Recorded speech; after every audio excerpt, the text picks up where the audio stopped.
ਸਾਰੇ ਨਾਲ ਆ ਵੀਰੇ, ਸਾਰੇ ਨਾਲ ਆ। ਟਰਨ ਕਰ ਲੋ ਇੱਧਰ। ਮੋਰਚਾ ਤੁਸੀਂ ਲਾਓਗੇ 48 ਘੰਟੇ ਤੁਸੀਂ ਮੋਰਚੇ ਤੇ ਬੈਠੋਗੇ। ਬਿਲਕੁਲ। ਉਸ ਤੋਂ ਬਾਅਦ ਅਸੀਂ ਆ ਕੇ ਬੈਠਾਂਗੇ। ਮੇਰੇ ਬਜ਼ੁਰਗ 80 ਸਾਲ ਦੇ ਨੇ, ਬਿਮਾਰ ਸੀ, ਉੱਠ ਕੇ ਆਏ ਨੇ। ਉਹ ਕਹਿੰਦੇ ਅੱਗੇ ਵੱਧ, ਨਹੀਂ ਹਿੱਲਣ ਦੇਣਾ ਅਸੀਂ ਗੁਰਦੁਆਰਾ, ਨਹੀਂ ਮਸੰਦਾਂ ਨੂੰ ਬਾਹਰ ਕੱਢਣ। ਜੇ ਨਨਕਿਆਣਾ ਸਾਹਿਬ ਚੋਂ ਅਸੀਂ ਕੱਢੇ ਸੀ ਮਸੰਦ, ਕੱਢੇ ਸੀ ਕਿ ਨਹੀਂ ਕੱਢੇ ਸੀ? ਬਿਲਕੁਲ। ਇੱਥੋਂ ਵੀ ਕੱਢ ਦਾਂਗੇ। ਬੋਲੇ ਸੋਨੇਹਾਲ। ਪਹਿਲਾਂ ਗੁਰੂ ਗ੍ਰੰਥ ਸਾਹਿਬ ਦੀ ਬੇਦਬੀ, ਉਸ ਬੇਦਬੀ ਦੇ ਵਿੱਚ ਦਿੱਲੀ ਦੇ ਵਿੱਚ ਕੋਈ ਪ੍ਰੋਟੈਸਟ ਨਹੀਂ ਹੈ ਕਮੇਟੀ ਵੱਲੋਂ, ਕੋਈ ਹਾਂ ਦਾ ਨਾਰਾ ਨਹੀਂ ਹੈ। ਇਹਨਾਂ ਨੇ ਆਪ ਕਰਾਇਆ ਪੈਸਾ। ਗੁਰੂ ਗੋਬਿੰਦ ਸਿੰਘ ਸਾਹਿਬ ਨੇ ਗੁਰੂ ਗ੍ਰੰਥ ਸਾਹਿਬ ਸਾਨੂੰ ਦਿੱਤਾ, ਗੁਰੂ ਥਾਪਿਆ, ਇਹਦਾ ਸ਼ਰਾਪ ਲੱਗੇਗਾ, ਇਹਦਾ ਸ਼ਰਾਪ ਲੱਗੇਗਾ, ਮੈਂ ਤੁਹਾਨੂੰ ਦੱਸ ਰਿਹਾ। ਔਰ ਅੱਜ ਇਹ ਸ਼ਹੀਦੀ ਜਗ੍ਹਾ ਜਿੱਥੇ ਲੱਖੀ ਸ਼ਾਹ ਵੰਜਾਰਾ ਨੇ ਆਪਣਾ ਘਰ ਫੂਕ ਦਿੱਤਾ, ਜਿੱਥੇ ਬਾਬਾ ਬਗੇਲ ਸਿੰਘ ਨੇ ਆ ਕੇ ਮਸਜਿਦ ਬੰਦ ਕਰਾ ਕੇ ਦੁਬਾਰਾ ਗੁਰਦੁਆਰਾ ਖੜਾ ਕੀਤਾ ਤੇ ਰਾਜ ਛੱਡਤਾ ਦਿੱਲੀ ਦਾ, ਉਸ ਇਤਿਹਾਸ ਦੇ ਨਾਲ ਖੇਲ ਖਿਡਵਾੜ, ਉਸ ਇਤਿਹਾਸ ਦੇ ਉੱਤੇ ਬੈਂਕਟ ਹਾਲ, ਇਹ ਨਹੀਂ ਚੱਲਣਗੇ। ਬਿਲਕੁਲ ਨਹੀਂ ਚੱਲਣਾ। ਮੈਂ ਤੁਹਾਨੂੰ ਦੱਸ ਦਵਾਂ, ਤੁਹਾਡੇ ਬਜ਼ੁਰਗਾਂ ਨੇ ਸਿੱਖੀ ਦੇ ਵਾਸਤੇ ਪਾਕਿਸਤਾਨ ਛੱਡਿਆ, ਸਿੱਖੀ ਵਾਸਤੇ ਛੱਡਿਆ। ਬਿਲਕੁਲ।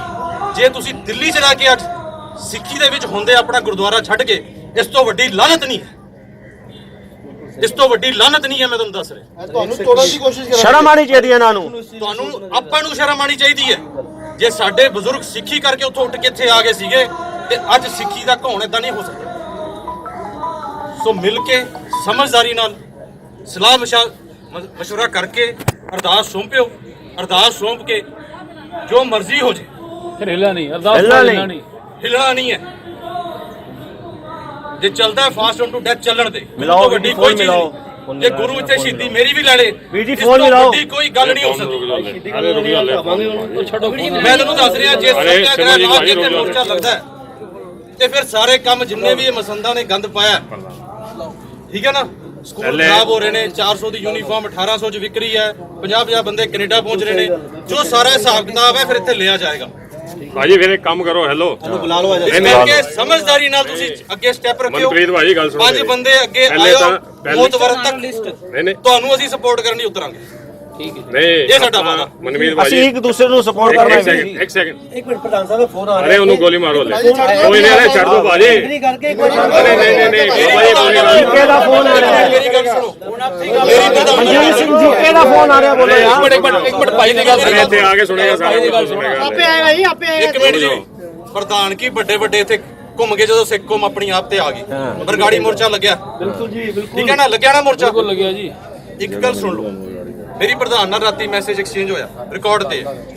ਮੈਂ ਉਹਨੂੰ ਦੱਸਿਆ ਵੀ ਇਦਾਂ ਸੰਗਤ ਦੇ ਵਿੱਚ ਬੜਾ ਰੋਸ ਹੈ, ਮੇਰੇ 'ਚ ਵੀ ਬੜਾ ਰੋਸ ਹੈ, ਤੈਨੂੰ ਅਸੀਂ ਸਪੋਰਟ ਕੀਤਾ, ਪਰ ਗੁਰਦੁਆਰੇ ਦੇ ਨਾਲ ਖਿਲਵਾੜ ਨਹੀਂ ਹੋਣਾ ਚਾਹੀਦਾ। ਉਹਨੇ ਮੈਨੂੰ ਦਿੱਤਾ ਵੀ ਇਦਾਂ ਦੀ ਕੋਈ ਗੱਲ ਨਹੀਂ, ਸਿਆਸਤ ਚੱਲ ਰਹੀ ਹੈ, ਕੁਝ ਬੰਦੇ ਮੇਰੇ ਓਪੋਨੈਂਟ ਨੇ ਉਹ ਕੰਮ ਕਰ ਰਹੇ। ਸਵੇਰੇ ਉਹਨੂੰ ਮੈਂ ਫੇਰ ਸੁਨੇਹਾ ਦਿੱਤਾ ਕਿ ਸਰਦਾਰ ਹਰਮਿੰਦਰ ਸਿੰਘ ਉਹਨਾਂ ਦੀ ਗੱਲ ਹੋਈ ਬਾਬਿਆਂ ਨਾਲ, ਤੇ ਉਹਨਾਂ ਨੇ ਕਿਹਾ 20 ਫੁੱਟ ਅਸੀਂ ਐਕਸਟੈਂਡ ਕਰਨਾ। ਇਹ ਗੱਲ ਸੱਚ ਆ? ਕਹਿੰਦਾ ਨਹੀਂ, ਇਹ ਗੱਲ ਸੱਚ ਨਹੀਂ, ਮੈਂ ਜੋੜੇ ਖਾਨੇ ਦੇ ਉੱਤੇ ਕੰਮ ਕਰਨਾ, ਮੈਂ ਇੱਥੇ ਕੰਮ ਨਹੀਂ ਕਰਨਾ। ਮੈਂ ਕਿਹਾ ਮੈਂ 2 ਵਜੇ ਖੁਦ ਆਪਣੇ ਮੂੰਹ ਬੋਲਿਆ, ਉਹਨੇ ਆਪਣੇ ਮੂੰਹ ਬੋਲਿਆ ਜਾਊਂਗਾ, ਅਗਰ ਉੱਥੇ ਕੰਮ ਹੋਇਆ ਤੇ ਉਸ ਤੋਂ ਬਾਅਦ ਤੂੰ ਇਹ ਦੇਖ ਲਈ ਵੀ ਇਹ ਕੰਮ ਤੇਰੇ ਵਾਸਤੇ ਬਿਲਕੁਲ ਚੰਗਾ ਨਹੀਂ ਹੋਣਾ। ਚੰਗਾ ਨਹੀਂ ਹੋਣਾ। ਉਹ ਤੇਰੇ ਹੋਰ ਕੀ ਕਰ ਰਹੇ? ਹੋਰ ਜੋੜੇ ਘਰ ਦੀ ਗੱਲ ਕਰੇ ਨਹੀਂ, ਇੱਥੇ ਆਦੇ ਪਹਿਲੇ ਫਰਸ਼ ਪੜਤਾ ਨਾ, ਇਹਨਾਂ ਨੇ ਫਰਸ਼ ਪੜਤਾ, ਬਲੀਆਂ ਲਗਾਤੀਆਂ।